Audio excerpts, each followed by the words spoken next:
Il n'est pas du rôle du bouffon, votre humble serviteur, de se prononcer sur le sérieux du second tour de l'élection présidentielle. Non, je laisse ça à mes collègues humoristes, journalistes, qui sont hystériques en ce moment. C'est à vomir, c'est insupportable. Un piètre spectacle, divertissement absolument infâme.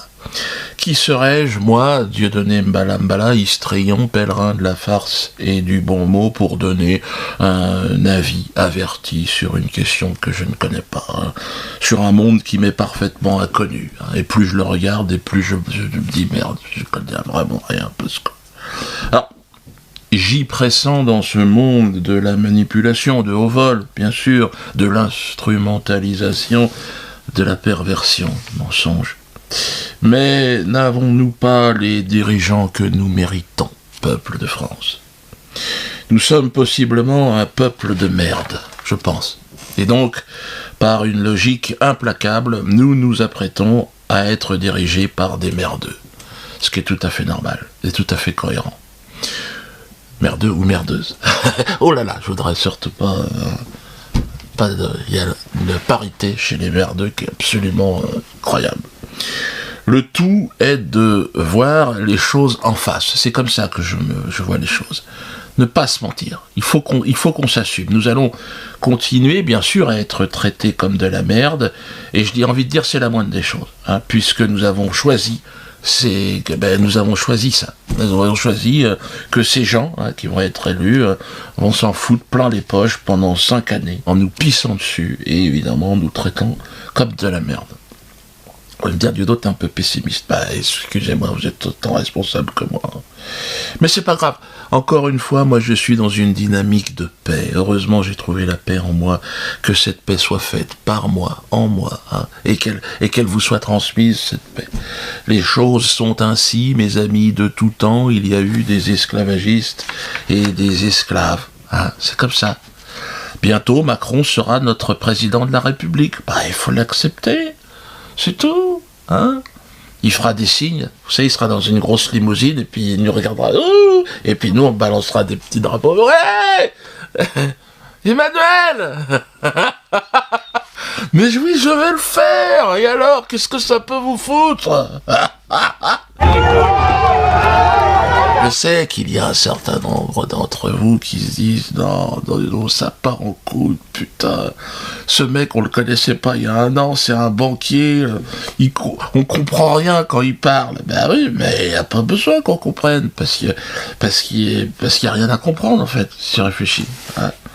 Mais il faut être honnête que dans le domaine, c'est le meilleur. On comprend absolument rien, lui, quand il parle. Et je crois que ce qui constitue d'ailleurs l'esprit français, c'est une aspiration constante à l'universel, c'est-à-dire cette tension entre ce qui a été et la part d'identité qui est cette ipséité stricte, et l'aspiration à un universel, c'est-à-dire à ce qui nous échappe. À quoi ça sert d'essayer de convaincre des cons? Je me mets à sa place, Le con, tu le prends pour un con, c'est tout. Tu es là, tu lui racontes n'importe quoi, c'est ce qu'il fait. Il le fait très bien. Pour diriger une bande de connards, il faut être un con cynique, et puis c'est tout. Mélenchon, il n'était pas assez con, c'est ça que j'ai remarqué. Ou pas assez cynique, il y a un truc qui lui manquait. Et puis surtout, il était trop bon. Je veux dire, il parlait trop bien. Et j'irai au plus urgent. Je serai le président écologiste dont on a besoin pour relever les défis de notre époque, le défi climatique et le danger qui pèse sur l'écosystème. Donc nous sortirons du nucléaire, donc nous passerons à 100% d'énergie renouvelable, donc nous en finirons avec l'agriculture chimique. Je serai le président social qui se donne pour but d'éradiquer la misère inacceptable dans un pays aussi riche que le nôtre et le chômage. La richesse est trop mal partagée dans notre pays. Le peuple doit reprendre sa part sur la finance. C'est pour ça qu'on l'a dégagé au premier tour. C'est normal, parce c'était un meilleur orateur. Donc, un peuple de cons le regarde, fait « Ah bah non. Non, parce que... non. Ça va pas. Il nous faut un con. » Nous pouvons être fiers de ce que nous avons entrepris et réalisé. Fillon, c'est autre chose, parce que lui, il a fait des conneries. C'est vrai qu'à ce niveau-là... Mais ça se voyait sur sa gueule qu'il souffrait. Il encaisse mal. C'est un mec, tu lui mets un coup de pied dans les couilles, toi, il n'arrive pas à sourire. En politique... quand on te met un coup de pied dans les coudes, et lui non, il n'y arrivait pas, il a un problème, c'est une malformation, je sais pas. Bon, certes, il a fait le con, c'est vrai que... Mais il aurait dû le faire en rigolant. Hein. Puis se foutre de la gueule du monde, c'est bien, mais il fallait y aller à fond, là. Hein, vraiment, c'est pas un emploi fictif avec ta bonne femme, un emploi fictif, un costard, une paire de godasses, ça suffit pas. Hein, quand tu piques dans la caisse, faut y aller à fond, faut piquer 1 milliard. Hein, un Fillon, la prochaine fois. Puis après, tu fais une œuvre humanitaire, un truc comme ça, toi, avec le... Mais oui, il faut rentrer dans le rythme. Hein. Quand tu prétends diriger des cons, tu vois, il faut quand même incarner la chose. Tu deviens un genre de modèle. La Salle, c'est pareil. Lui, bon, il a bien fait le con. Mais il se regardait lui-même. Toi, si j'avais des conseils de mise en scène, je dis non, La Salle. Ne ris pas de tes propres blagues. Hein. Qui est votre cochon préféré?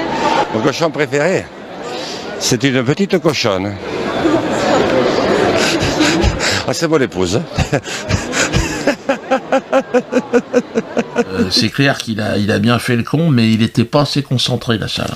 Mesdames et messieurs, je vous remercie, j'ai besoin de vous. Bref, bon, je vais pas tous les énumérer, mais c'est vrai que c'était un spectacle... Une grande partie n'avait pas le niveau. Hein. Les Poutou, les Asselineau, non, ils n'arrivent pas à prendre assez les gens pour des cons. Ils y croient pas, on voit qu'ils essayent, mais non. Non. Pourtant, c'est pas compliqué de nous promettre un SMIC à 50 000 euros, la retraite à 20 ans, les impôts à 1 euro. Tu vois, ça, c'est des idées que j'aurais pour eux la prochaine fois. Allez-y, les gars, c'est nos limites. Promettez la lune aux gens, t'en as rien à foutre. Après, t'es élu, puis c'est tout, tu vois. Et puis 2 mois avant les autres élections, bon, ben, tu te remets en marche, toi, un peu. Bon, on a foiré, mais j'ai une idée. Bref, faut-il aller voter Macron? Comme nous le demandent François Hollande, Nicolas Sarkozy, François Fillon, Manuel Valls et Lynn Renault. Merde! Ils sont tous là, les gars! Il faut qu'on vote. Tous ceux qu'on déteste, ils disent votez pour lui, ça ira mieux demain. Ils ont tout foiré. Ils ont mis la France dans l'état dans lequel on se trouve, et ils nous disent bon, ça a foiré, mais il faut voter pour ce mec.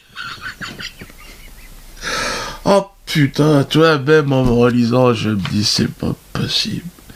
Bon, sans compter en plus Wall Street, j'ai vu Barack Obama, le nègre de maison, tout le monde. Là, ils ont tout mis, tout le monde. Allez, votez Macron. Qu'est-ce que je vous dise? Ah non, c'est pas moi, le bouffon bamboula, qui vais vous dire ce que vous avez à faire. Ah non, votez en votre conscience, en votre âme et conscience, comme dirait Jean-Luc Mélenchon. Chacune d'entre vous sait en conscience quel est son devoir. Mais avez-vous une conscience? C'est la question qu'on peut se poser, vu le résultat des élections.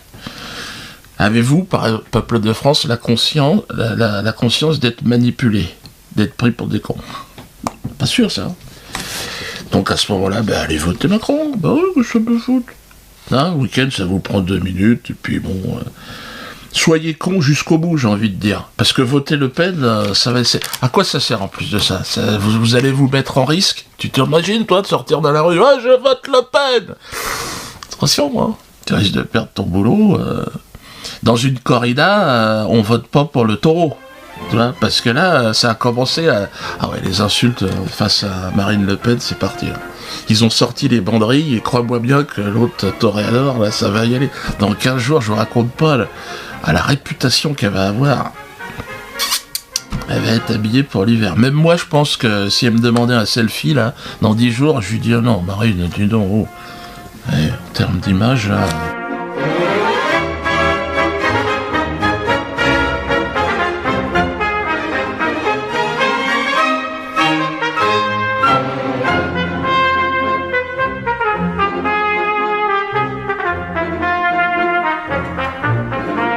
Quoi qu'il arrive, ce sera dur pour la France et les Français. Et je ne pense pas que ce soit du côté, évidemment, de la politique, des médias, tout ça, qu'on retrouve la liberté, la vérité, la justice, l'espoir. Non.